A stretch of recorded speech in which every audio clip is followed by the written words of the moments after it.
Então, pessoal, bem-vindo novamente ao Colóquio da Física, da UFABC. Hoje nós temos o Paulo José, que vai nos apresentar o trabalho dele, né, sobre o Covid, aí falando um pouco sobre ele. Ele fez graduação em Ciências de Computação na Universidade de São Paulo, mestrado e doutorado na Matemática Aplicada na Universidade de São Paulo, livre docência pela Universidade de São Paulo e atualmente é professor na Unicamp. Muito obrigado por ter aceito o, o convite, Paulo. E aí é com você a palavra. Tá ok, então começo agradecendo pelo convite, né? E eu vou falar sobre um trabalho que eu estou fazendo com alguns colegas da USP de São Carlos, né? Que é o Luiz Gustavo Nonato e Thiago Pereira. Nesse trabalho também tem a participação da Cláudia Sagastizabal. Aos poucos vai aumentando o número de pessoas. Por enquanto, o que eu vou falar aqui envolve basicamente essas 4 pessoas, tá ok?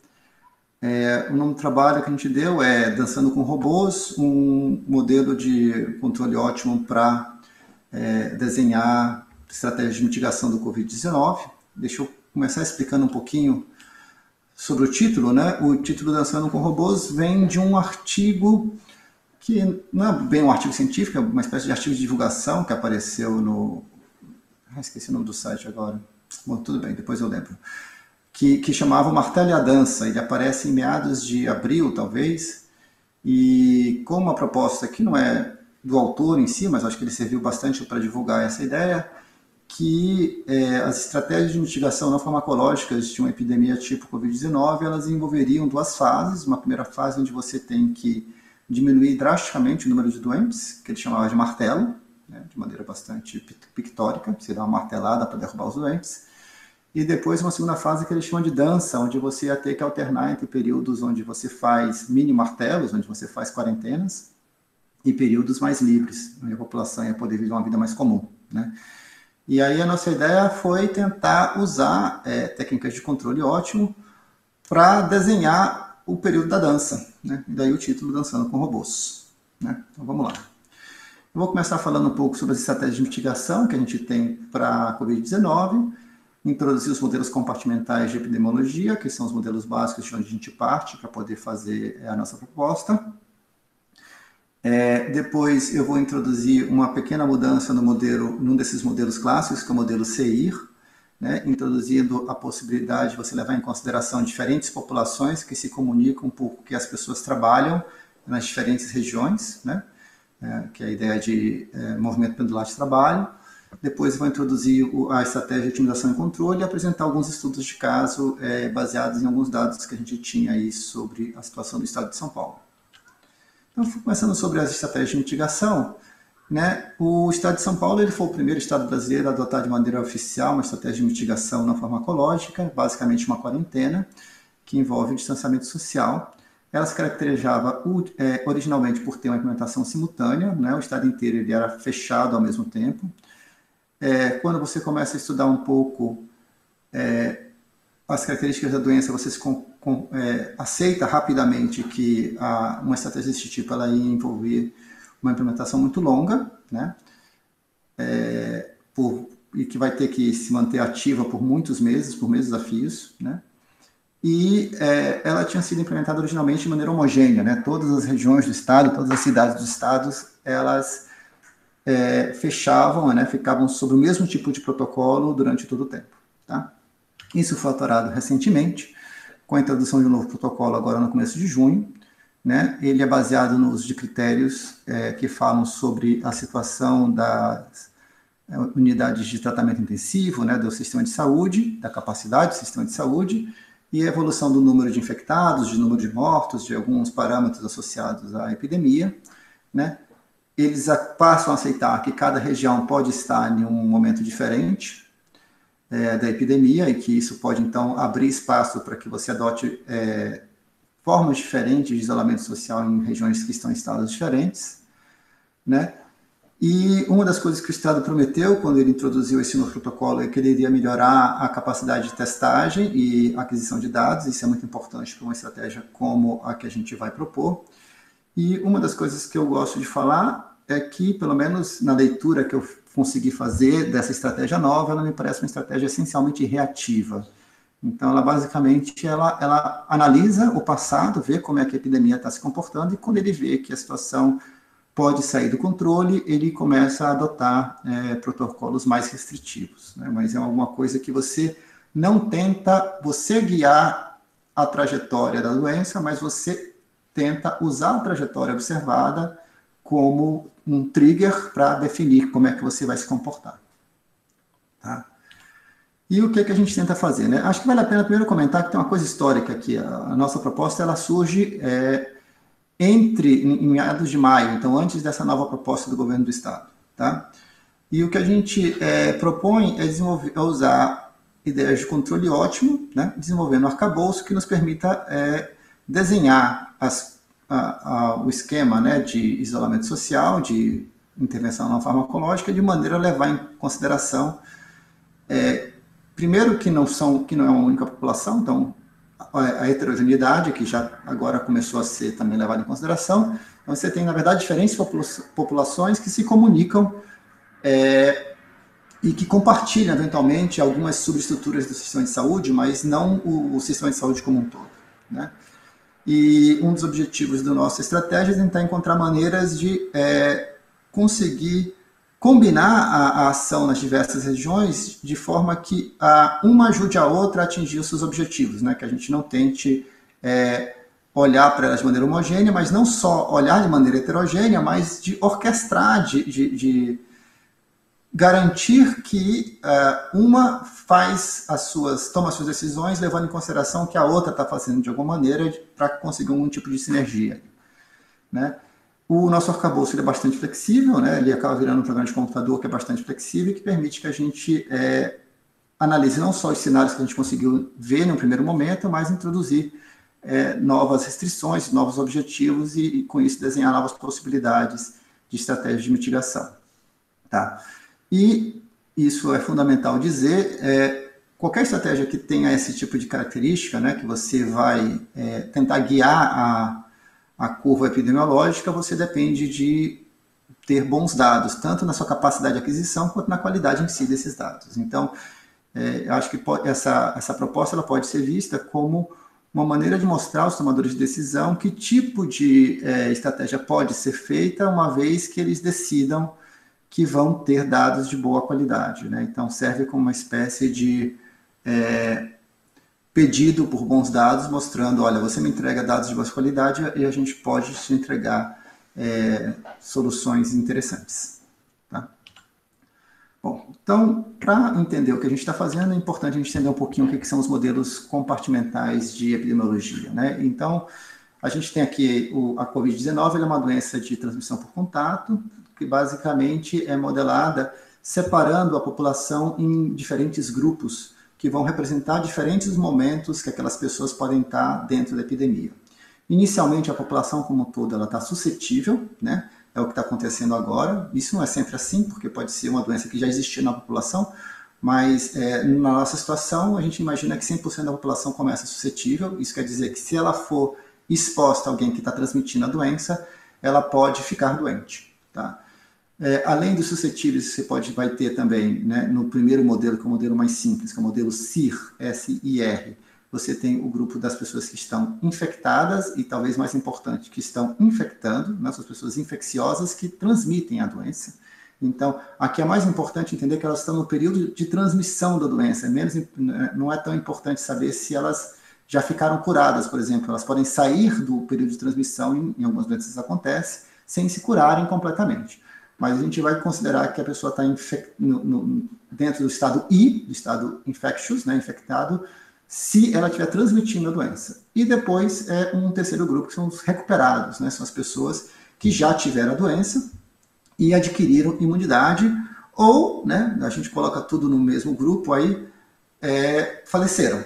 Né? Mas o que importa desse grupo é que são pessoas que não vão voltar a ter a doença caso ela encontrem pessoas infecciosas na população. E aí como é que funciona a coisa? Funciona a coisa assim, você está lá, né, tranquilo, andando na rua, você é suscetível, e você, andando na rua, você encontra uma pessoa do grupo dos infectados. Né? E aí, quando acontece esse encontro, você tem uma probabilidade de que esse encontro gere uma transmissão, né? Isso vai depender, inclusive, do tipo de encontro. Encontros muito rápidos têm probabilidade mais baixa, encontros muito longos têm probabilidade mais alta, e assim por diante, né? Então, o que vai governar a sua transição do S, do suscetível, para o infectado, né? Você tem duas coisas que são importantes. Um parâmetro que a gente vai chamar de beta aqui, que ele vai tentar capturar essa informação de qual a probabilidade de infecção típica daquela doença. E aqui a gente está levando em consideração tanto aspectos biológicos, né, a virulência do vírus e coisas desse tipo, quanto aspectos sociais, né. Se as pessoas se encontram muito naquela comunidade, se é uma região muito densa, ou uma região muito ativa, a chance de infecção naquela comunidade é maior, né? Se você está, o beta pode inclusive variar com o período do ano, né? Se você está no período do ano em que você fica em ambientes mais fechados, com doença do tipo Covid, do tipo gripe, naquele período o beta aumenta porque o acúmulo de pessoas em ambientes fechados aumenta a probabilidade dos encontros gerarem a transmissão, né? Então esse é um dos parâmetros importantes. E uma outra coisa que você tem que levar em consideração é a proporção da população, né? A quantidade de pessoas que estão infectadas, a quantidade de I dividido por N, aqui onde N está representando o total da população. Então esse I sobre N é a proporção de infectados na sua população, e o que está por trás disso daqui é como se fosse uma espécie de probabilidade. Qual a probabilidade de quando você anda na rua a encontrar uma pessoa aleatoriamente, essa pessoa está infectada, tá? E, bom, é claro que quanto mais suscetíveis você tem, mais suscetíveis podem virar infectados, né? Se você tem uma parte da população grande que já está no R, no recuperado, né, os encontros não vão gerar transmissão da doença, então essas pessoas não vão voltar para o infectado, né? O modelo, ele supõe que você só vai em uma direção, tá? Então, isso explica qual é a taxa de como é que você varia de suscetível para infectado, e de infectado para recuperado, basicamente, é um período, né, que está associado a esse gama aqui, que é o tempo que você demora para nessa janela onde você é capaz de infectar as pessoas, tá? Isso varia basicamente com a biologia da doença. Poderia também variar se você tivesse remédios que pudessem atenuar, né, diminuir o tempo que a pessoa fica doente, mas como a gente não tem remédios, isso basicamente é alguma coisa associada à biologia, né, da doença. Bom, e aí, quem chega no recuperado não sai mais, fica lá, né? Então isso nos leva a uma equação diferencial, né, que vai representar as médias do que está acontecendo aí, e que está escrita aqui embaixo, e ela tem como característica que se você soma, né, as derivadas parciais com relação às três variáveis, a derivada dá zero, né? Isso quer dizer que a gente está supondo que a população ela mantém o número de pessoas, né? Então a gente não está considerando nem os nascimentos, nem as mortes, no sentido de querer pensar que tem menos pessoas na população, tá? As mortes, na verdade, estão sendo agrupadas no recuperados, então isso não era problema. A gente basicamente não está considerando os nascimentos aqui, tá? Isso é importante de entender. Muito bem. Então, você tem uma equação diferencial, que vai... e se eu resolver essa equação diferencial, uma equação diferencial com condições iniciais, né? E se eu resolver essa equação diferencial, eu tenho uma curva que representa, né, o número de infectados, o número de suscetíveis e o número de recuperados se desenvolvendo ao longo do tempo. Uma das coisas que eu gosto de fazer, isso certamente não é ideia minha, e é bem clássico, mas eu prefiro olhar, né? Eu pego essas equações aqui, divido todo mundo por gama, né? Particularmente aqui esse beta dividido por gama, aqui aparece um beta sobre gama, aqui aparece um i, né? De tal maneira que eu sujo aí com um parâmetro, que é esse parâmetro R0, e esse parâmetro é um parâmetro que a gente ouve muito falar, né, quando vê a mídia falando sobre a doença, que é basicamente a capacidade que você tem ao estar infectado de transmitir o vírus, né? O número de pessoas que um infectado gera durante o período de infecção na população, se ele encontra uma população que está toda saudável. Então, se esse R0, né, R pequeno zero, se ele é 2, está dizendo que cada infectado, durante o período que ele tem infectando as pessoas, ele tem, em média, ele vai gerar 2 novos infectados. Ele vai transmitir a doença para 2 pessoas que estavam saudáveis, né? É claro que se esse R0 estiver acima de 1, a doença vai crescer. Se ele estiver igual a 1, a doença vai ficar estável, o número de doentes vai se permanecer estável no tempo, e se esse R for menor do que 1, a doença vai morrer. Esse R0, menor do que 1, a doença vai morrer, né? Cada um infectado só gera meio novo infectado, que só vai gerar meio, e assim por diante, a doença vai morrer exponencialmente. Então, pelo menos no momento inicial aqui, onde o número de recuperados é pequeno, quem governa a velocidade de crescimento da epidemia é esse parâmetro R0 aqui, que é o beta sobre gama, né? Ele está envolvendo, em particular, aquele parâmetro beta que tinha a ver, inclusive, com o comportamento das pessoas, a densidade populacional, esse tipo de coisa. Tá? Além disso, 1 sobre gama ele aparece aí como um tempo que a gente chama de tempo de infecção, né? É o tempo médio que a pessoa fica infectada, basicamente é isso que isso representa. Tá? Bom, e aí, e se você reescreve a equação diferencial, outra coisa que a gente tem uma mania de fazer é dividir todo mundo por n, né? Todas as variáveis por n, de tal maneira que a gente normaliza a população. Imagina que o que a gente está calculando são proporções da população que está nas diferentes categorias e não valores absolutos, né? Então, agora o meu S e R eles somam 1, e se eu tenho que o I é 0,1, eu estou dizendo que 10% da população está doente, infectando em um certo instante do tempo. Se o meu R é 90, 0,9, quer dizer que 90% da população já se recuperou e assim por diante. Ok?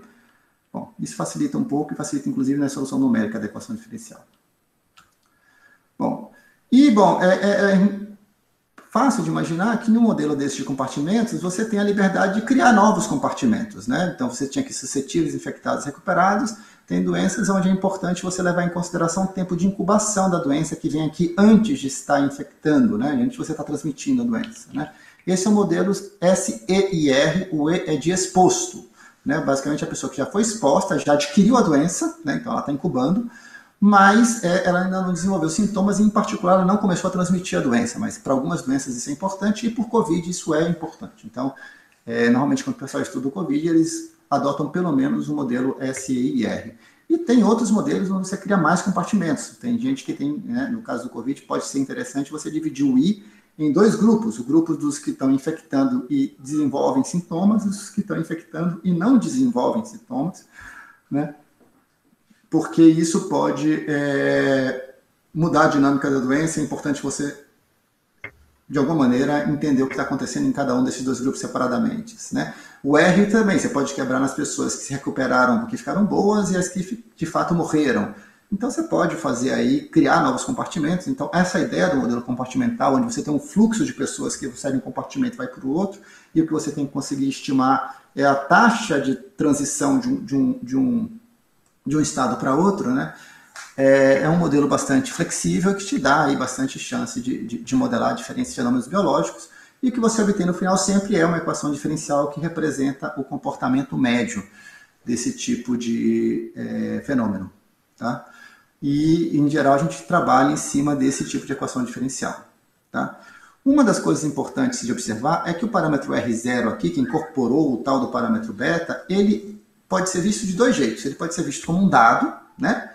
E essa é a maneira mais usual de você vê-lo como um dado, é alguma coisa que explica como aquela doença está se comportando na população, a taxa de reprodução basal do vírus naquele tipo de população, naquela geografia, naquela economia, naquele tipo de população. Mas você também pode vê-lo como uma variável de decisão, né? Que a gente chama de variável de controle, né? Então, o que isso quer dizer? Isso quer dizer que quando você faz, por exemplo, as estratégias de quarentena, o que você está fazendo é tentando mexer no R0, né? Você está querendo fazer, olha, eu vou fazer com que as pessoas se encontrem menos na rua e isso vai se refletir em uma queda do R0, né? Que vai diminuir porque a chance de transmissão diminuiu e o beta tinha aquela informação sobre as chances de transmissão, né? Por que diminuiu? Simplesmente porque a quantidade de encontros diminuiu, ou o tempo médio de encontros diminuiu e assim por diante, né? Então, essa variável R0, ela pode ser também vista como uma variável de controle. É isso que a gente vai, na verdade, tentar decidir quando a gente tentar fazer a nossa estratégia para desenhar as quarentenas, tá bom? Muito bom. E além disso, a gente estudando um pouco sobre a doença, a gente chegou à conclusão que era importante levar em consideração que você não tem uma única população, você tem um grupo de populações, né? Sejam diferentes cidades ou diferentes regiões. Agora o estado de São Paulo, por exemplo, está usando essa noção das regiões de saúde, né? Para definir as suas estratégias de quarentena. né? Porque essas regiões, elas compartilham entre si infraestruturas de saúde pública, né? As UTIs, os hospitais e tal.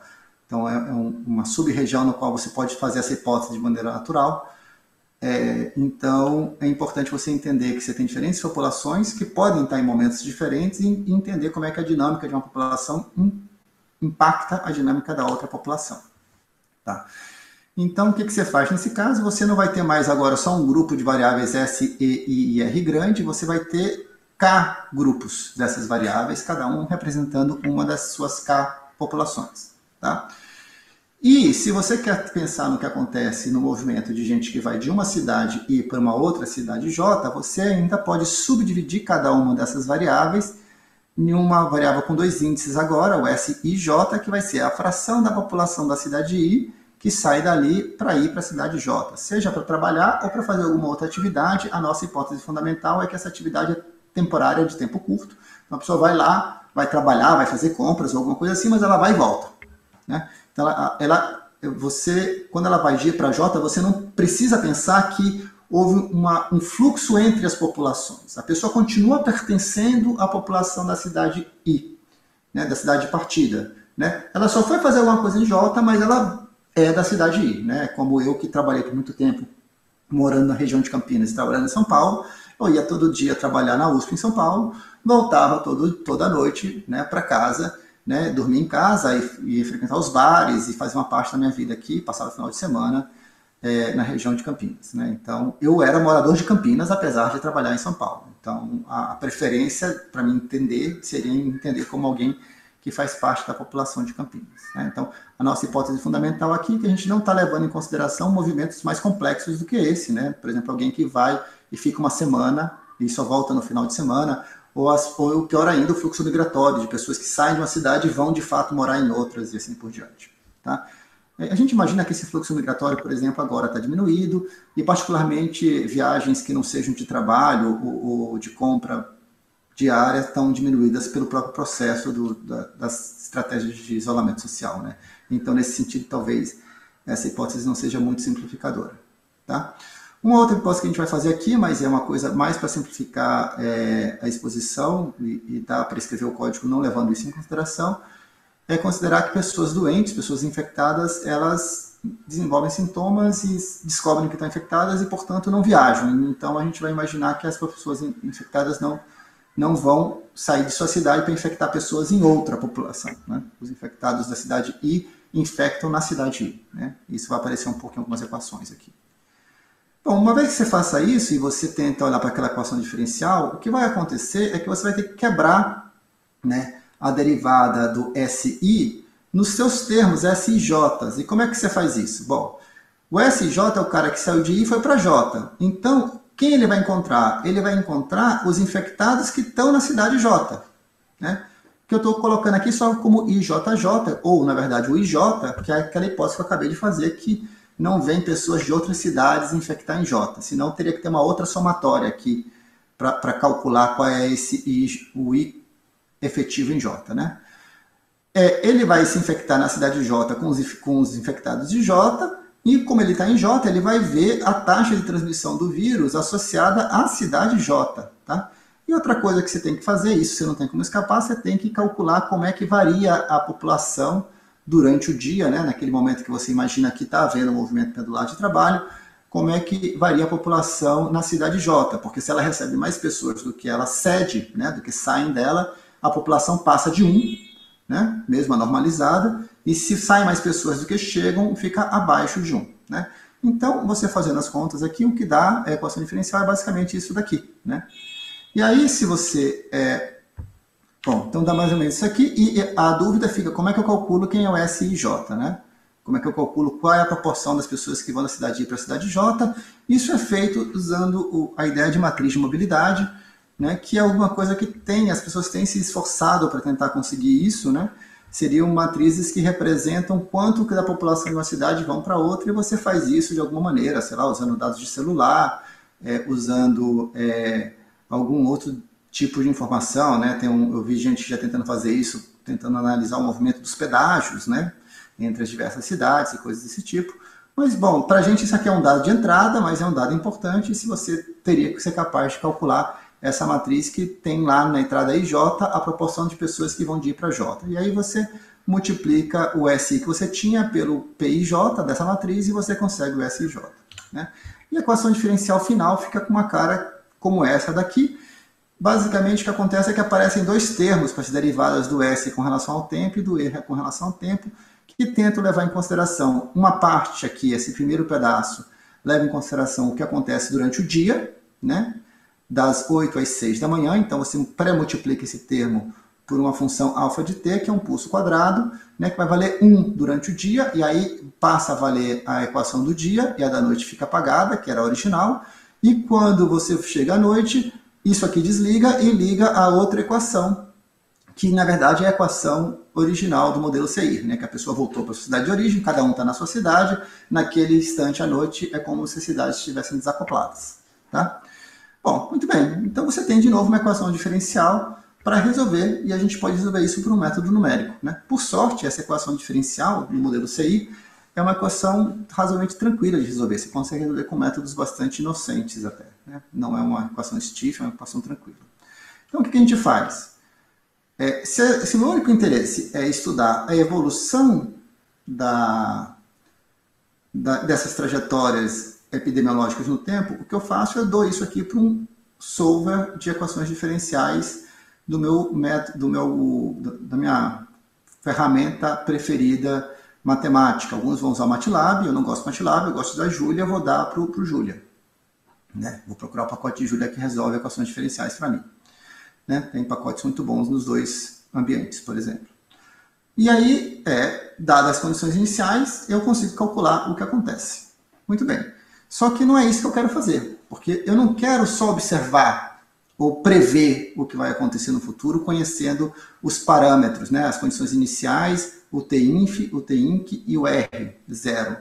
Né? O que eu quero fazer é escrever a solução dessa equação diferencial e, à medida que eu vou resolver na equação diferencial, ao mesmo tempo, tomar decisões que alteram os R's pequenos, de tal maneira a manter a trajetória da equação diferencial com certas características. Por exemplo, impedir que o I seja muito grande e, com isso, você tenha a falência do sistema de saúde. Então, o que a gente faz? Esse tipo de problema, onde você tem uma equação diferencial, você tem algumas variáveis que você chama de variáveis de controle, que você pode agir sobre elas, e você quer, mexendo nessas variáveis de controle, garantir que a trajetória da tua equação diferencial tenha um certo comportamento, a gente chama isso de problemas de controle.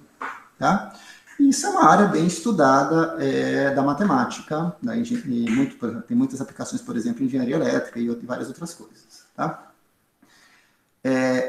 No nosso caso, a gente tem um problema de controle, né, que a gente quer controlar a trajetória da equação diferencial, mas a gente também tem critérios de que é uma trajetória mais desejável do que outra. Então, é um problema de controle ótimo. Você tem uma função objetivo, onde não só você quer que a equação diferencial, né, que as trajetórias elas se mantenham dentro de certos parâmetros, mas você também tem uma função objetivo que te permite escolher entre diferentes trajetórias aquela que te é mais interessante por algum motivo. Né? Então, o que a gente tem que fazer a gente faz o seguinte, a gente pega a solução numérica, né, as expressões que representam a solução numérica da equação diferencial, né, a gente discretiza a equação diferencial e escreve o algoritmo, né, que você vai usar para resolver essa equação diferencial. E escreve essas equações como restrições de um problema de otimização, né, que eu estou representando aqui por essa restrição aqui, que é a trajetória SEIR grande pertence à versão discretizada do seu modelo, que depende, por sua vez, né, o modelo depende do parâmetro R pequeno, que vai ser a sua variável de controle, a sua variável de decisão. Tá? Além disso, a gente tem algumas restrições aqui que eu vou colocar, que falam que a sua trajetória da equação diferencial, junto com as suas possíveis escolhas do seu controle, obedecem a certas restrições que eu vou chamar de operacionais. A restrição que diz que você não perde nem ganha pessoas em nenhum instante do tempo em nenhuma das populações. As variáveis são todas entre 0 e 1. menos a variável R, que está entre R pequeno, que está entre 0, né, que é não ter nenhuma transmissão de doença, até o R natural da doença, o R0, né, o índice de reprodução basal da doença. Né? A gente não imagina que você vai fazer alguma intervenção que faça com que a doença se propague mais. Isso até seria possível, mas não me pareceu natural. Me parece natural modelar sim, porque é isso que você vai fazer provavelmente. Tá? Bom, então o que aparece nas restrições? Como eu disse, aparece a dinâmica do CI discretizada usando o seu método de preferência e que seja suficientemente preciso para resolver a sua equação diferencial dentro de certos parâmetros que você impõe. No nosso caso, a gente está usando o método de Ruji-Kutta de segunda ordem, que vocês devem ensinar em cálculo numérico, aí a gente está usando Euler modificado, né? Com passos diários. A equação é suficientemente fácil para isso aqui dar cabo do que você precisa. Né? Já nas restrições operacionais, o que a gente coloca são as condições iniciais, né? Então você tem que de alguma maneira estimar quem é a condição inicial da equação diferencial, e o T-inf e o T-inc, por exemplo. Né? A gente também coloca restrições sobre o tipo de controle que você pode pedir, né? Então a gente vai definir essa variávelzinha, o R de T, que vai dizer quanto o vírus pode se propagar para você garantir que a tua equação diferencial está sob controle, né?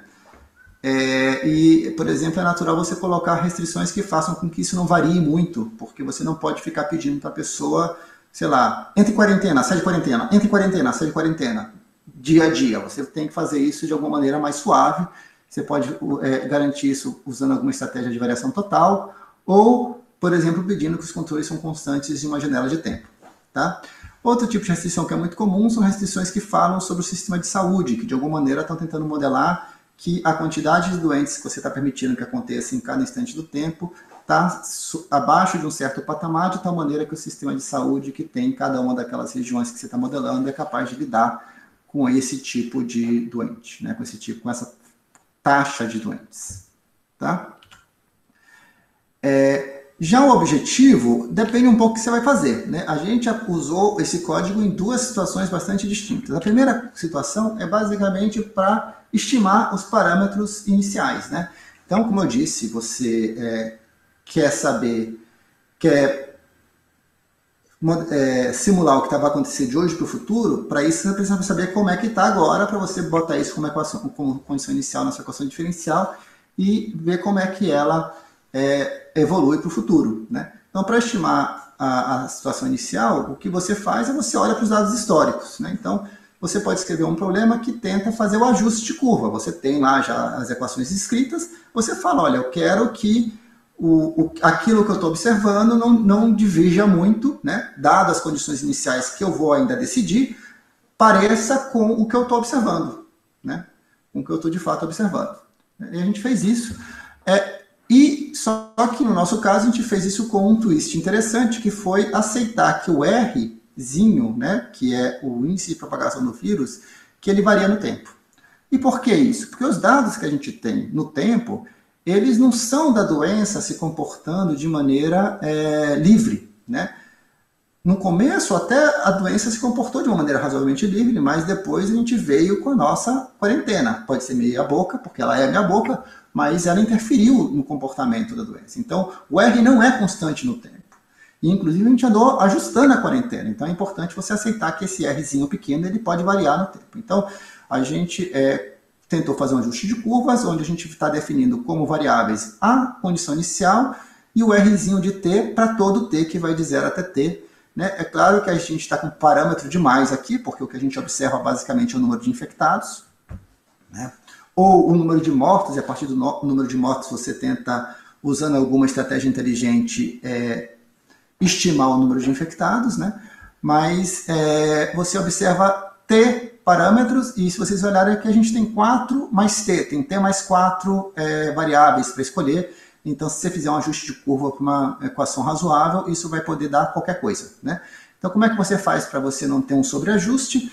Você utiliza alguma estratégia de regularização. A gente usou aqui uma estratégia de variação total do RT. Né? Então, a gente acrescenta na função objetivo não só a vontade de ajustar os dados, mas também que o RT não varie muito. Então, a gente permite que ele varie, mas a gente não permite oscilações bruscas do RT, usando uma estratégia de variação total, né? A gente basicamente está limitando a derivada do RT, né? E a ideia, quando você introduz isso, é que você quer capturar tendências, né? Variações que se representam uma tendência durante algum tempo, né? Durante um intervalo de tempo ali, mas não variações pontuais de um dia para o outro, tá? Com isso a gente fez um site que a gente chamou de Vidas Salvas, né? Que ele usa o fato que a gente conseguiu estimar o RT tanto recentemente quanto antes da quarentena, e aí faz a simulação de o que aconteceria se a gente parasse de fazer a quarentena que a gente está fazendo hoje e voltasse a ter o RT que de fato funcionava antes da quarentena, né? E aí você pode fazer a simulação aí para os próximos dias das duas curvas e com isso estimar o número de infectados, o número de doentes e também, usando esse tipo de informação, estimar a quantidade de vidas que seriam salvas pelo fato da gente estar se mantendo com uma disseminação do vírus controlada pelo isolamento social, né?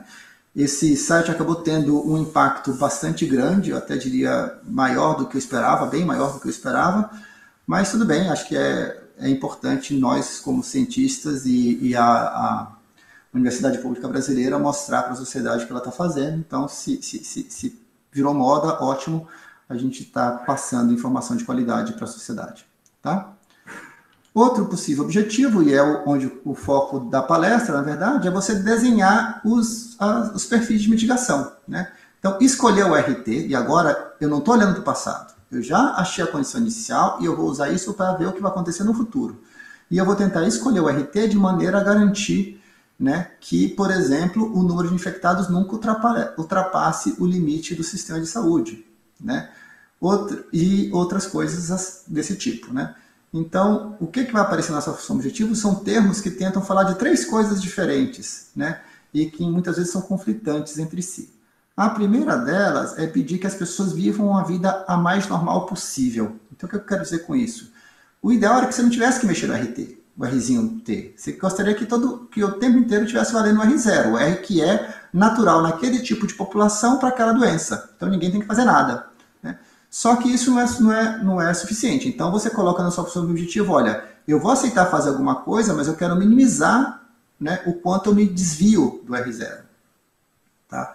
Tem um outro termo que fala assim, olha, como eu sei que eu vou ficar algum tempo em quarentena, eu quero escolher alguma coisa que não fale para mim coisas do tipo, fique em quarentena durante 2 anos seguidos, né? Eu quero alguma coisa que fale para mim, olha, fique em quarentena por um tempo, com isso você derruba a doença, né? E aí aproveita que você conseguiu diminuir o número de doentes para passar um outro período de vida mais normal, né? E aqui o que está por trás de a gente começar a aceitar esse tipo de coisa, a gente aceitar que a gente vê, né, que se a gente controla a doença, a epidemia vai durar 1 ano e meio, né? Ou, para ser mais preciso, até chegar uma vacina, né? Então, também é pouco realista imaginar que as pessoas vão conseguir ficar em quarentena rígida durante 1 ano e meio. Então, é importante abrir espaço para você alternar entre períodos de quarentena mais rígida e períodos de vida mais normal, né? Outra coisa interessante, uma vez que você também aceita que vai ter que ver esse fenômeno de alternância, é você alternar não só no tempo para cada uma das populações, mas também no espaço, né? É fazer o seguinte, olha, quando eu fecho Campinas, eu abro Ribeirão Preto. Quando eu fechar Ribeirão Preto, eu fecho Campinas. Então você faz algumas dessas cidades alternarem, né, entre si, de tal maneira que, enquanto parte do estado está sobre um processo de quarentena mais rígida, outra parte do estado está conseguindo viver uma vida mais normal. Isso é uma maneira de você tentar garantir que pelo menos parte da economia se mantenha funcionando durante todo o tempo, né, para manter a economia do estado viva, né, durante o período longo que vai precisar esse tipo de intervenção, né? E é claro que você tem aí parâmetros que vão tentar dizer quais desses critérios são mais importantes, né? Então você precisa aí desenvolver pesos, né? Porque você vai ter que ponderar, esses critérios são conflitantes, querer viver uma vida normal, né? E ao mesmo tempo não deixar o sistema de saúde falir, eles são conflitantes, e isso vai aparecer, então você tem que criar pesos aqui para ele decidir o que é mais importante, a vida normal ou alternar, né, cidades, e o que é mais importante, a vida normal ou de vez em quando alternar no tempo e coisas desse tipo. Então você tem vários parâmetros aqui que vão ter que ser ajustados e só podem ser ajustados por pessoas que têm sensibilidade econômica, social, sobre o sistema de saúde, coisas desse tipo. Né? É algo que a gente, como matemática, deixa aqui como parâmetros, mas sabendo que esses parâmetros vão ter que ser obtidos em conversas com as pessoas que são capazes de nos ajudar a tomar esse tipo de decisão. Né? Esses parâmetros vêm dos tomadores de decisão. Bom, muito bem. E vamos ver que tipo de coisa a gente consegue ver fazendo as simulações que o nosso código consegue fazer. Né? Então a gente vai mostrar um estudo de caso aqui que começa com as 11 maiores cidades do estado de São Paulo. Então isso aqui era antes do estado ter decidido usar as tais DRS, né? As regiões de saúde, que agora está sendo usada desde 1º de junho. Então a gente estava olhando ainda por cidades. A versão mais nova disso daqui está começando a olhar por DRS, né? Naquele momento ali, que era o final de abril, começo de maio, o R0 que estava funcionando no estado de São Paulo estava em torno de 1.5, a gente conseguia isso a partir do site Vidas Salvas, né? Então ele não era o R0 original da doença, o R0 original da doença no estado de São Paulo é 2.5, então há uma queda muito significativa de 1 ponto pelo processo de isolamento social que tinha sido feito até esse momento, né? Algumas das cidades maiores do estado, elas têm uma inter-relação muito forte, porque são cidades ali da região metropolitana de São Paulo, então Guarulhos, Osasco, São Bernardo, eles mandam uma porção grande das suas populações trabalharem em São Paulo, e vice-versa, São Paulo manda proporções grandes da sua população para essas outras cidades. A gente está fazendo uma simulação que eu chamaria de muito otimista, onde a gente fez uma estimativa bem grosseira de qual seria a capacidade do sistema de saúde, né? E basicamente botou toda essa capacidade para o Covid. Então a gente estimou aqui, quem fez isso foi um pouco o Thiago, usando o número de leitos e coisas desse tipo, mas São Paulo conseguia aguentar 1,5% da sua população doente no pior instante, né? Enquanto o interior, que tem menos leitos de TI, conseguia aguentar naquela época 0,7% da sua população. De novo, isso é muito, muito otimista, porque a gente está supondo todos os leitos sendo usados para Covid. Tá? Mas o que a gente estava querendo ver aqui, como a gente está permitindo muita gente doente, é ver qual é o período mínimo que você vai ter que ter algum tipo de intervenção, né, dentro dessas condições para que a população adquira uma imunidade de horda. Então, uma das coisas que a gente consegue mais ou menos estimar com o que a gente está fazendo aqui. Né? Os nossos controles, né, as alternâncias no tipo de quarentena vão poder acontecer somente a cada 14 dias. A gente implementou o nosso arcabouço em Julia, usando a linguagem de modelagem e otimização chamada JUMP, né, para nos permitir fazer a prototipagem rápida, né, e chamar um solver de boa qualidade. No caso, a gente está usando o WipeOpt, porque ele já tem uma interface para JUMP boa. É uma vergonha eu falar isso, porque o nosso grupo de otimização de Campinas tem um solver muito bom, mas que não tem interface para JUMP. Né, e eu não tinha tempo de escrever código em Fortran para conseguir os resultados que eu precisava na velocidade que eu precisava. Então, eu tive que usar o WipeOpt mesmo. Bom, isso aqui é um pouco para ver como é que estava a situação atual. Então, se você mantivesse aquele R0 de 1.5, então, se você se mantivesse fazendo a quarentena que se fazia no começo de maio, o que você ia ter visto aí seria, né, agora no final de junho, você veria o pico na cidade de São Paulo, né, passando, e não adianta olhar muito as datas, porque as datas variam com a condição inicial e as condições iniciais foram estimadas usando os dados oficiais, que são ruins. Tá? É muito mais interessante você ver o pico. No pior dos casos, quantos doentes vão ter naquela população, num certo instante do tempo. Né? Então dá para estimar razoavelmente bem o pico, dá para estimar razoavelmente bem o R0, não dá para estimar razoavelmente bem aonde que você está, em que instante do tempo você está na epidemia. Né? Então o pico aqui seria passar de 3% da população da cidade de São Paulo doente no pior instante, e em particular durante toda essa faixa aqui, que dá quase 2 meses, né, você tem mais do que 1,5% da população doente. Então esse é um período que o sistema de saúde da cidade de São Paulo ficaria sobrecarregado, né, e a mortalidade, portanto, seria dramaticamente aumentada. Tá? Então a gente teria um período aí longo de sobrecarga do sistema de saúde, e é por isso que a gente faz quarentena, porque a gente não quer ver esse pico furando a capacidade do sistema de saúde. tá? E é interessante ver que nas outras cidades aqui da região da Grande São Paulo, a gente, porque elas estavam mais atrás, né, epidemiologicamente falando, do que São Paulo, os picos acontecem depois, até aí não tem novidade. A novidade que tem é que eles são mais baixos, né? E por que eles são mais baixos? Eles são mais baixos porque a gente está levando em consideração que partes significativas das populações dessas cidades vão trabalhar em São Paulo. E quando essas cidades estão chegando no pico, São Paulo já está na descendente. Então, eles vão para lugares onde a população, né, na hora que eles estão indo para o pico deles, uma parte grande da população deles vai para lugares onde eles encontram muitos recuperados. Isso, de maneira efetiva, faz com que é como se o R0 deles diminuísse por essa ida a São Paulo, onde já tem uma parte da população grande já recuperada a ponto de ter passado o pico, né? Isso derruba os picos dessas cidades que estão ligadas a São Paulo. Isso foi interessante ver e mostra que o nosso modelo ele consegue capturar, pelo menos parcialmente, o efeito de você ter populações em momentos diferentes trocando pessoas durante o dia. Tá? Aqui é mais ou menos como ficaria se você tentasse fazer um controle de maneira a garantir que, o mais rapidamente possível, você conseguiria conseguir imunidade de horda, né? Então você mantém ali o mais perto possível do 1,5 a sua população, para garantir que muita gente fica doente, né? Mas não fura a capacidade do sistema de saúde, e você vê aí que, pelo menos até, sei lá, até final de setembro, São Paulo estaria passando por um pico eterno, né? Se você tentasse fazer isso. Tá? Muito bem.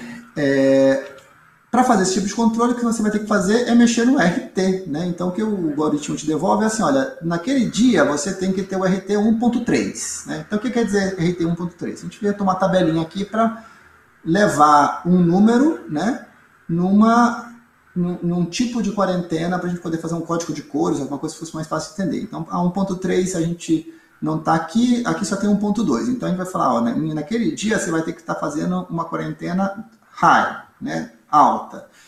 Fazer alguma coisa que chegue em 1 era uma quarentena severa, que as pessoas têm maneira de chamar de lockdown, mas eu não tenho certeza o que quer dizer esse lockdown, porque lockdown no Brasil não consegue tão facilmente trazer para 1, né? A gente, na verdade, o certo seria permitir abaixo de 1. A gente nem colocou abaixo de 1 aqui nessas primeiras simulações, porque no Brasil não acontecia abaixo de 1 até recentemente. Tá? Mas você tem que pelo menos chegar em 1, senão você não controla, né? Se você não conseguir chegar em 1, a doença vai crescer. E aí, nesse tipo de contexto, o que a gente via aqui é que se você tem uma população só, o que acontece? Você começa com um período onde você deixa a doença crescer até você atingir o limite que você aguenta, aí você tem que entrar num período de quarentena severa, depois de um período de quarentena severa, que seria uma espécie de lockdown completo, sei lá o quê, você começa a ver uma parte da população ganhando imunidade e você pode ir abaixando paulatinamente o tipo de quarentena que você está fazendo até entrar no estado de você volta para a vida normal. Tá? Então, o período aí de quarentena ia durar aqui de meados de abril até, sei lá, meados de julho, de agosto, quer dizer, né? Então, 4 meses. Tá? Bom, isso para uma população só. E para várias populações? Quando você tem várias populações, o que aparece são gráficos desse tipo aqui, onde a gente coloca cada uma das cidades, né, nas linhas, e aí as colunas estão dizendo como é que essa cidade tem que se comportar no tempo, né? Toda vez que você olhar um vermelho, você está fazendo uma quarentena muito dura. Toda vez que você olha um branco ou um verde, você está indo para uma vida mais ou menos normal, né? E o que a gente quer mostrar aqui é que a gente consegue controlar, né, gerando esse padrão assim meio de onda, né, que a epidemia sobe, de repente ela cai, porque você começa uma quarentena, aí depois você sai para viver uma vida mais normal, ela volta a subir, e você fica nesse jogo, nessa dança, né? Você começa a ver essas alternâncias aí no tempo acontecer, depois de um momento inicial onde você tem que garantir pelo menos algum tipo de imunidade da sua população, né? Por que você está precisa disso necessariamente aqui? Porque a gente não supôs que as nossas quarentenas conseguiriam baixar o R0 abaixo de 1, né? Não estou convencido que essa é a melhor hipótese, mas a gente aqui fez assim porque não se conseguia fazer nada parecido com isso no Brasil. E de qualquer maneira a gente vê aqui que de fato a gente vê que as cidades alternam no tempo e alternam no espaço. Tem horas que tem cidades aqui, né, que estão abertas, mas aí aqui eu tenho outro grupo de cidades fechadas, né, que meio que estão fazendo isso porque as outras estão abertas, né? Que basicamente essas cidades que estão aqui em cima são a Grande São Paulo, então tem duas fechadas na Grande São Paulo, enquanto São Bernardo e São Paulo já estão abertas. E aqui São Bernardo fecha para poder abrir Guarulhos e basicamente abrir Santo André e assim por diante. Tá? Então, para mostrar que a gente consegue fazer aquela alternância tanto no tempo quanto no espaço. Aqui a gente fez uma coisa meio chatinha, né? Que a São Paulo estava muito egoísta, como ela tinha uma capacidade maior de leitos de UTI, ela conseguia manter mais pessoas doentes, e aí ela saía mais cedo da quarentena, como vocês podem ver aqui, né? Então, a gente fez uma outra simulação, onde aqui, na hora que São Paulo já tinha vencido, entre aspas, a epidemia, ela passa a oferecer seus leitos para as cidades do interior, né? Não sejamos tão egoístas assim.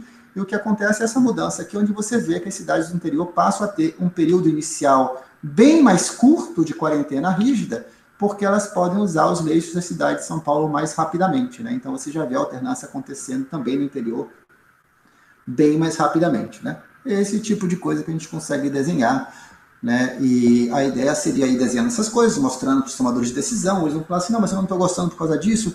Olha, mas você está fechando São Bernardo e São Paulo juntos, e isso não dá para fazer, porque São Bernardo e São Paulo, elas têm uma economia muito interrelacionadas e não dá, né? E assim por diante. Então a gente vai ter que ir conversando com os tomadores de decisão para ir criando ajustes no modelo, né? E para isso é importante a gente ter justamente uma linguagem rápida e fácil de reescrever o problema de otimização, sem ter que reescrever código complicado, do tipo que calcula as derivadas ou as matrizes hessianas esparsas que vão aparecer aqui. Isso tem que ser feito automaticamente, né? Por isso a gente usou Jumper.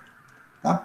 Conclusões. A gente adaptou o modelo CI para levar em consideração o movimento pendular de trabalho. A gente implementou um arcabouço de prototipagem rápida para desenvolver perfis de mitigação, né? Ele tem como característica de ser preditivo e não reativo, né? Essa é a diferença fundamental com o que o governo do estado parece estar fazendo, que a gente aqui tenta guiar ativamente a equação diferencial, né? Ao invés de reagir a como que a doença está se comportando. É claro que você faz uma escolha dessa porque vai acontecer nos próximos, sei lá, 1 ano e meio, mas você tem que ir rodando sempre isso daí a cada semana, alguma coisa assim, adaptando as suas decisões, né? Uma das vantagens que a gente vê desse tipo de processo é que você consegue ser mais claro para a população, falando para ela coisas do tipo: olha, a gente vai abrir, vamos abrir. Só que a gente vai abrir por 2 semanas. Dali a 2 semanas a gente vai voltar a ficar numa quarentena rígida. E olha, é preciso essa quarentena rígida porque senão a gente não vai abrir agora, né? Então a gente consegue, sendo mais, negociar com a população de alguma maneira os períodos de abertura e fechamento, né? Para isso a gente precisa prever no futuro, né? Se a gente só reagir, a gente nunca vai falar o que vai acontecer no futuro, e aí vem um dos motivos que eu imagino que tem esse tipo de desgaste. Claro que eu não sou psicólogo, então eu gostaria que um psicólogo em algum momento me dissesse que isso faz sentido ou que eu estou falando besteira, tá? Tá claro para a gente que esses processos de mitigação vão durar por muito tempo, então a gente tem que aprender a viver com eles e aceitá-los, e acho que esse é uma dos pulos do gato do nosso trabalho, é aceitar que esse processo vai acontecer por muito tempo, e dado que ele vai viver por muito tempo, tentar desenhar coisas mais palatáveis, ok? A gente consegue, de fato, alternar entre períodos de quarentena mais severa e quarentena menos severa, entre cidades, no tempo e no espaço, mantendo sempre uma parte do estado funcionando. O arcabouço ele é flexível e permite a gente rapidamente testar outras restrições operacionais e novas variações de objetivo, né? Coisas para fazer, uma parte das coisas já foram feitas, né? Esse slide já tem 15 dias, a gente já conseguiu melhorar. A gente estava com um problema muito sério da quantidade de memória que estava sendo usada no código, né, nos modelos, porque as matrizes estavam ficando densas demais, mas a gente conseguiu introduzindo variáveis extras, né, desacoplar algumas coisas, e agora a gente está com a memória muito mais controlada. Eu rodei esses dias um problema com 79 cidades, usando menos de 10 GB, eu acho, de memória, né? Antes você tentava fazer isso e passava de 64 GB e o meu computador não aguentava, tá? A gente precisa introduzir algum tipo de estratégia de horizonte rolante, que são estratégias comuns em problemas de controle de horizonte finito, que é o que a gente está resolvendo aqui, né? Porque se você só faz uma simulação tentando tomar esse tipo de decisão e faz a simulação durar só 1 mês, que parece mais razoável do que tentar olhar para 1 ano, porque a gente até sabe que a precisão não está lá, né? o que acontece é que o problema de otimização olha assim, não, então a população não vai existir depois de um mês, eu deixo todo mundo morrer nos últimos dias. Ou me coloco numa situação que no dia 1 mês mais 1, vai começar a morrer mais gente do que poderia morrer. Eu já estou estourando o sistema de saúde, né?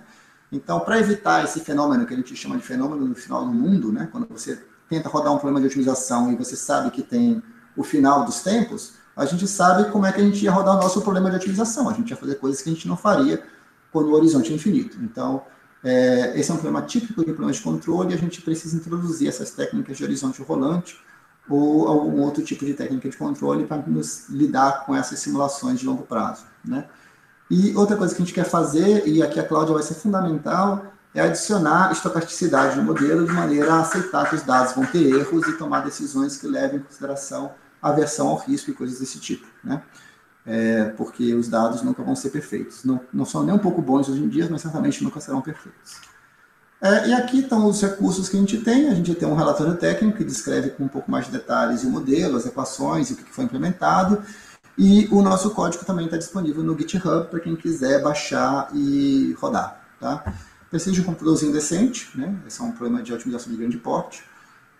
Não dá para você resolver problemas grandes no laptop, mas dá para você resolver problemas razoáveis no laptop e até ver coisas interessantes, particularmente com as últimas modificações que eu ainda tenho que colocar no GitHub. Elas ainda estão num branch no meu computador e eu tenho que fazer o upload desse branch. Bom, é isso, gente. Com isso eu acabo a minha palestra e agradeço a atenção de todos.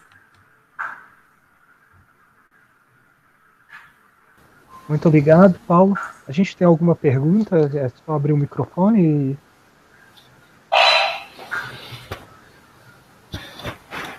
e... Eu tenho algumas, enfim. Pode ir, Herculano. Estão me ouvindo, enfim? Sim, estamos. Opa. Paulo, obrigado pela palestra. Acho que esse tema é muito interessante, né? Importante na atualidade. Umas questões aqui, acho que eu não entendi, a palestra foi bem densa, assim, né? Não é consenso, né, que os infectados eles estejam imunes, né? Então é uma coisa que está discutido, enfim, tem alguns relatos de que algumas pessoas foram infectadas, se recuperaram e depois foram infectadas de novo, né? Isso de alguma maneira, inviabilizaria o seu modelo, enfim, como que isso, se não houvesse, por exemplo, isso, né, se tivesse uma certeza de que o cara infectado, ele então tem a mesma chance de um cara não infectado de adquirir Covid, esse modelo, como que mudaria, enfim? Então, aqui é importante entender que existem duas coisas bastante distintas aqui. Primeiro, qual é o modelo, né, quais são as equações diferenciais que governam a sua dinâmica. Tá? Então, as equações diferenciais que governam a dinâmica, elas têm que levar em consideração coisas como você está falando aí. Né? Que, olha, na equação CI, existe o R, existem os recuperados. E a ideia da equação CI é que do R não tem uma porta de entrada de volta para o I. Né? Podia ter. Né? Podia ser que, sei lá, 10% das pessoas do S fossem para o I, ou existisse um tempo que o cara fica recuperado e depois de um tempo eles voltam para o I. Isso é possível de escrever. Mas você tem que introduzir esse tipo de ideia na equação diferencial. Tá ok? No caso específico do Covid, você tem razão que não existe consenso 100%, mas a grande maioria das notícias que a gente tem é que sim, a pessoa adquire algum tipo de imunidade. A principal dúvida que existe é por quanto tempo. Né? Se é por 1 ano, se é por 2 anos, se é para a vida toda. Né? Parece que como é que chama? A coisa está indicando que é uma imunidade por 1, 2 anos, não é uma imunidade por um tempo muito longo, uma imunidade razoavelmente curta, né? Mas que ela existiria. Né? A gente não está levando isso em consideração. Do jeito que a gente implementou, que é o CIR, né? A gente não tem o tempo da pessoa perder a imunidade que poderia ter. Né? Mas isso é basicamente mudar a equação diferencial. Você muda a equação diferencial, você muda a discretização da equação diferencial, que são restrições para a nossa proposta. Tá? Então, do nosso ponto de vista, o nosso modelo é flexível porque a equação diferencial ela é representada através de suas discretizações como restrições do problema de otimização. Tá? Então, a gente seria capaz ainda de lidar com esse tipo de coisa. Agora, o que quer dizer não ter imunidade adquirida? Quer dizer que a gente tem que encontrar um remédio. Porque a vacina talvez então não dê também, né? Ou então uma vacina que dê imunidade, mas a doença não dá, então talvez seja mais difícil conseguir a vacina, né? O que a gente vai tentar desenhar nesse caso é como manter o número de doentes dentro de uma faixa que a gente vai andando para sempre nessa faixa, né? E aí realmente o horizonte vai ser infinito, né? Não vai ser um infinito até que a doença morra, porque a gente está fazendo aquele 400 dias que a gente usou como exemplo, né? Era um horizonte que era longo o suficiente para a gente ver a doença refluir, né? Ela perder força porque o número de recuperados já cresceu, né? E aí, se não tiver recuperado, aí a gente tem que fazer uma simulação de tempo infinito mesmo, e aí provavelmente vai ter que fazer uma taxa de desconto, que a gente imagina que a pessoa está viva daqui a 10 anos, é menos importante do que ela está vivendo no próximo ano, que você faz quando você está lidando com problemas de economia, né? Que você põe um desconto, aí uma taxa de juros futuro que você traz a valor presente. Mas o nosso modelo, a priori, ele é agnóstico, assim, ele não fala muito sobre a equação diferenciada. Eu faço questão, na apresentação, de falar sobre a equação que a gente está usando, não para defendê-la, mas para mostrar, muitas vezes a plateia não conhece os modelos compartimentais, esse tipo de coisa, e aí eu acho que é importante explicar como é que a gente consegue, pelo menos, pensar que dá para fazer alguma coisa com essa prática. Tem um outro, considerando que existe essa imunidade, né? O pessoal de epidemiologia, eles costumam chutar um valor de 75%, né? Então, se a população tiver 75% infectada, você garante a tal da imunidade de rebanho, né? Olhando o seu modelo aí, enfim, supor que isso funcione, né? Em quais situações a gente atingiria isso, enfim, né? A gente está falando de uma porcentagem da população infectada bem menor do que isso, né? 75% da população precisaria de meses, né? Talvez anos, enfim. Vocês pensaram alguma coisa nessa linha, alguma projeção sobre isso ou não? Olha, eu nunca olhei o número, mas certamente o modelo está calculando esse número aí. É só você olhar o que acontece no pico, né? Na hora que você chega no pico, é porque você atingiu esse número de imunidade de ordem. Tá? Então, se você pega alguma daquelas curvas que eu mostrei, sempre tem um pico, você vai lá no pico ver qual é o R ali, é essa proporção. Acho que o Thiago chegou a olhar e fica nessa faixa mesmo, 60%, 70%. Mas eu de fato não olhei. O que você falou é verdade, quer dizer, quando você faz uma quarentena, ela gera uma espécie de contradição, que ao proteger as pessoas, você está evitando a imunidade de ordem.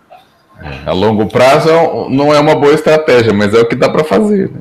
É o que dá para fazer. O que está por trás de a gente querer fazer, gente? Aqui são algumas coisas que a gente fala instintivamente, mas eu acho que é muito bom para tomar a decisão ter as coisas claras. O que está por trás é que a gente acredita, e por enquanto a palavra quer dizer, é exatamente essa, acredita, é uma educated guess, né? A gente acredita, a partir de evidências, que a humanidade tem a capacidade de gerar uma vacina em prazo razoavelmente curto, de um ano e pouco. Então, nesse contexto, faz sentido você tentar esticar a corda e ficar um ano e pouco sofrendo numa quarentena, seja ela intermitente, seja ela como for, para proteger uma parte grande da sua população e não expor a população à mortalidade natural associada à doença. Se não houvesse essa perspectiva da vacina, essa decisão seria muito mais difícil de ser defendida do ponto de vista racional, porque iria acontecer necessariamente a infecção de toda a população. Tá? Que é o que acontecia, por exemplo, né, quando você tinha, sei lá, sarampo, você tinha catapora. Eu não lembro qual das duas doenças, mas eu lembro que uma das duas, as mães levavam os filhos na casa da vizinha que tinha um filho com uma dessas doenças, porque era melhor pegar com certa idade. E o que estava por trás? Você não tinha. Você tinha que ter uma unidade de rebanho. O que está por trás é que você tem que ter uma unidade de rebanho. Né? Então, se você sabe, né, vamos supor, pode ser que no futuro a gente fizesse a mesma coisa. Não vai ter vacina, então é melhor o cara pegar Covid, vamos supor que dê imunidade pelo resto da vida, né? É melhor pegar Covid de novo, porque as pessoas mais velhas, está claro aí que elas sofrem mais com a doença, elas correm mais risco de vida. Então, a gente, de alguma maneira, ia criar algum tipo de esquema social onde ia ser natural a pessoa pegar o Covid de novo. Então, é importante a gente entender isso. A nossa decisão está baseada na crença razoável que a humanidade vai gerar uma vacina num período razoavelmente curto, então a gente vai tentar atravessar esse ano e meio sem expor 100% da população à doença e pagar o preço dos mortos. Senão, a única coisa razoável seria expor sempre a maior quantidade possível de pessoas à doença. Né? Então, o único limite seria a capacidade do sistema de saúde. Acho que é justamente isso, né? Além da gente acreditar na possibilidade da vacina, se você não faz esse esquema de contenção, de quarentena, você lota as UTIs e aí você tem um outro problema. Pessoas que têm outras doenças que com auxílio médico não morreriam, também passariam a morrer também. Então aí vira o caos completo, né? Não, sim, então, mas aí você teria como único objetivo esse, e eu não estou defendendo esse objetivo. Claro. Porque, veja, mesmo que a gente conseguisse, vamos lá, eu faço um algoritmo super sofisticado e consigo garantir que a gente nunca passa 80% da capacidade das UTIs. Eu quero isso? Não. Eu, Paulo, não o matemático, eu, Paulo Pessoa, não quero. Sim. Porque o que eu sei? Eu sei que nessa doença você tem uma taxa de mortalidade aproximada de 0,7%. Foi a taxa de mortalidade que aconteceu em Nova York. Tá? 0,7% no Brasil dá 1,5 milhão. E eu não quero. Sim. Né? Então, por que faz sentido você fazer quarentenas que garantam não só que você não fura a capacidade do sistema de saúde, porque você tem a expectativa da vacina mais para frente. Entendeu? Se você não tiver essas expectativas, é muito difícil você não defender sempre expor todo mundo. Eu não quero expor todo mundo, eu quero chegar daqui a 1 ano e meio, estou falando eu, né? Sim. Só com 30% da população brasileira exposta, se possível, as pessoas menos vulneráveis, porque eu consegui diminuir muito a mortalidade. Você entendeu? Os tomadores de decisão que você comentou aí na sua apresentação estão entrando em contato para tentar... Porque assim, o modelo é bastante realista, é uma maneira bastante importante de olhar, né? Os tomadores de decisão estão sabendo desse modelo, estão entrando em contato, estão usando esse modelo para tomar suas decisões ou enfim... Né? Não, os tomadores de decisão não estão usando o modelo, eles sabem da existência do modelo. Foram notificados, enfim. Foram notificados. Até eu achei legal, porque eu ouvi esses dias uma coisa, e eu ouvi, não, é exatamente isso que eu estou fazendo. Um colega meu do Equador, o Juan Pablo de Loreias, que também é matemático, ele também, um pouco como eu, lá na hora que a coisa apertou, e no Equador foi bem dramático, inclusive, né? Ele começou a trabalhar com coisas de Covid e tal, e ele falou esses dias de uma palestra que eu assisti dele, ele falou assim, não, no começo, os nossos trabalhos, eles tiveram repercussão na mídia. E aí, a gente usou essa repercussão na mídia para chegar nos tomadores de decisão. Uhum. Né? E lá, pelo que eu entendi, eles conseguiram chegar nos tomadores de decisão. Então, eles influenciam a decisão de maneira mais objetiva. O trabalho, particularmente o tal do Vidas Salvas, ele teve uma repercussão forte na mídia. Isso ajudou a gente, pelo menos, a ser ouvido um pouco pelos tomadores de decisão. Mas o fato é que a gente não conseguiu ainda convencer ninguém a usar uma estratégia desse tipo. Né? No governo do estado de São Paulo, existe um grupo grande aí, inclusive de pesquisadores, muita gente da USP ligada a isso, que está fornecendo dados aos tomadores de decisão. Mas a decisão final está sendo feita por pessoas que não são os pesquisadores, né? São políticos e tem pelo que me informaram, uma consultoria que está avaliando as sugestões dos pesquisadores e tal, e fazendo uma parte do meio de campo aí. Então, a gente já contou para eles um pouco, né? Na verdade, nada muito detalhado, eu diria, o que a gente fez. Mas uma das coisas que a gente esbarra muito facilmente, Herculano, é que a gente já começa falando assim, aí o cara já fala não, né? Sim. Olha, para fazer isso aqui precisa de dado. Né? Tá aqui, ó. Eu faço você economizar dinheiro, mas antes você precisa me dar dado. Porque senão, como é que eu vou estimar essas condições iniciais da equação diferencial? Como é que eu vou acompanhar esse processo? Que eu sei que vai ter um monte de erro e eu tenho que ir acompanhando e ajustando. Eu preciso de uma estratégia de testagem, inclusive estatística, que levanta não só os doentes, que levanta como é que está o resto da população, bem feita. Isso eu sinto que já é um primeiro roadblock, já é um primeiro obstáculo, né? Obstáculo que a sensação que eu vejo é que eles falam assim, então não sei. Então, bom, a gente tem tentado, eu posso te garantir que a gente tem tentado, né? A gente está sendo apoiado pelo Serrapilheira, né? Uhum. E o Serrapilheira nos colocou em contato com um instituto, que eu esqueci o nome, mas é um instituto que é ligado ao Arminio Fraga, que fala de políticas públicas na área de saúde, no Rio de Janeiro. E esse pessoal desse instituto está também tentando nos colocar em contato agora com governadores de outros estados, né? Que talvez fossem mais fáceis de atingir, né? De chegar a usar alguma coisa. E a gente também tem um pessoal que está trabalhando com a gente, que trabalha na Federal de Alagoas, e esse pessoal já está em contato com entidades de saúde de alguns municípios. Então, a gente talvez seja nosso best shot, aí, nossa principal oportunidade de implementar isso seria nessa cidade de Alagoas. Muito bem, parabéns pelo trabalho, enfim, espero que cada vez mais os tomadores de decisão decidam olhar para o que vocês estão fazendo. Né? Obrigado. Mais alguma pergunta?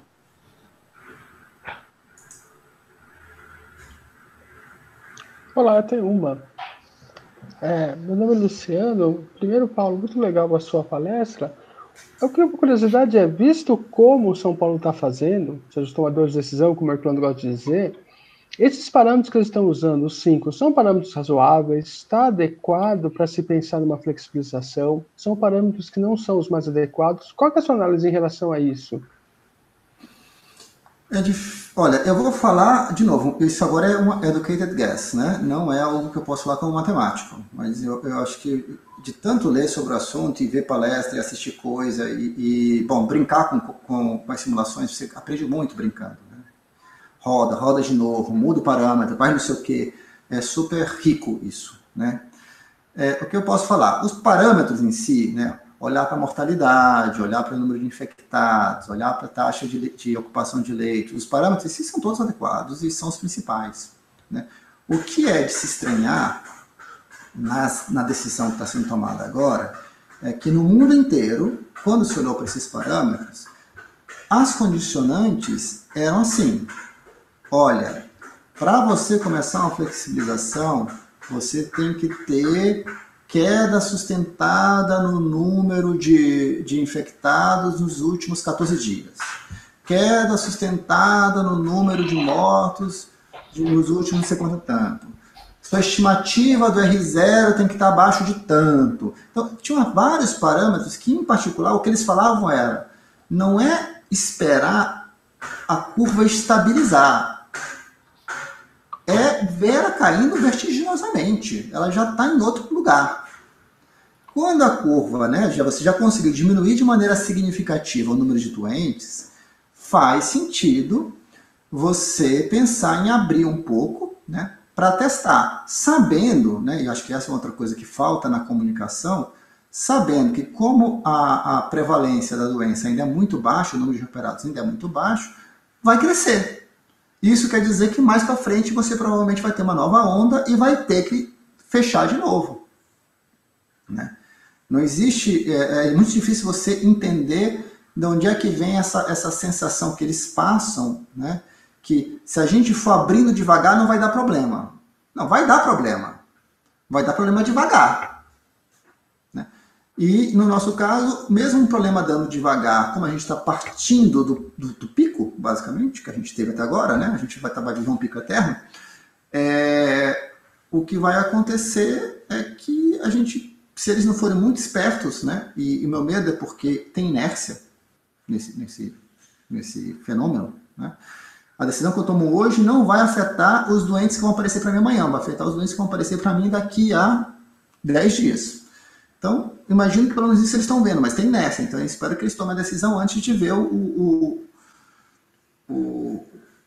desastre acontecer, né, porque a faixa que eles estão dando de manobra é 20% do número de leitos só de UTI. Eles vão de volta para a bandeira vermelha quando você atinge 80% de UTI ocupada, né? Então espero que seja muito bem calculado, porque como o crescimento é exponencial, alguns dias podem ser dramáticos nessa história, então isso tem que ser muito bem feitinho, né? E se você for ver, a gente meio que brinca com isso na nossa proposta, né? A gente fala mesmo, só que fala isso explicitamente, olha, você vai abrir hoje para fechar amanhã. Mas aí você vai fechar amanhã para poder abrir depois de amanhã, né? Eu sinto que talvez falta um pouco deles jogarem um pouco mais limpo isso, porque eles vão fazer isso também. Eles estão abrindo hoje para fechar amanhã, aí eles vão melhorar um pouco e vão abrir depois de amanhã, né? E aí vão fechar depois de amanhã, alguma coisa desse tipo. Me parece que é o que vai acabar acontecendo, com a diferença que eles vão fazer isso de maneira reativa e a gente está tentando fazer isso de maneira ativa.